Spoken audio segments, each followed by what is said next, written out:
আজ শেয়ার করছি নলেন গুড়ের পায়েসের একটা সহজ রেসিপি। এর জন্য জলেতে আমি আতপ চালটা ফুটিয়ে ভাতের মতো সেদ্ধ করে নিয়েছি। এতে কিন্তু দুধটা অনেক কম লাগে। এরপর আমি 1 বাটি পরিমাণ দুধ দিয়েছি, তারপর দিচ্ছি 2টো তেজপাতা, এরপর আমি নুন দিলাম, দিয়ে ভালো করে সব কিছু একবার ঘেঁটে নিয়েছি। তারপর দিচ্ছি আমি বড় চামচের 3 চামচ মতো চিনি। যেহেতু এটাতে গুড় দেওয়া হবে, তোমরা তোমাদের প্রয়োজন মতো চিনি দেবে। এরপর ঘিয়ে ভেজে কাজু কিশমিশটাও পায়েসের মধ্যে দিয়ে দিলাম। আর এদিকে দেখো, একটু ঈষৎ উষ্ণ গরম দুধের মধ্যে 3 চামচ মতো আমুল দুধ গুলে এটাকে আমি দুধেতে দিয়ে দিলাম, মানে পায়েসে দিয়ে দিলাম। তোমরা অবশ্যই চেষ্টা করবে আমুল দুধ দেওয়ার, তাতে কিন্তু পায়েসের স্বাদটা অনেকটাই বেড়ে যায়। এরপর এখানে আমি নলেন গুড় একটু গরম করেছি হালকা, তাতে একটা গুড় পাটালি দিয়ে এটা আমি একটু ভালো করে পাতলা করে নিয়েছি। এদিকে দেখো, পায়েসটা আমি একটু ঠান্ডা করে নিয়েছি।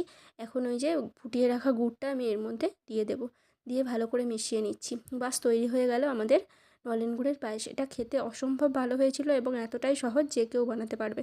তো এই শীতে তাড়াতাড়ি তৈরি করে ফেলো নলেন গুড়ের এই রকম সুস্বাদু পায়েস।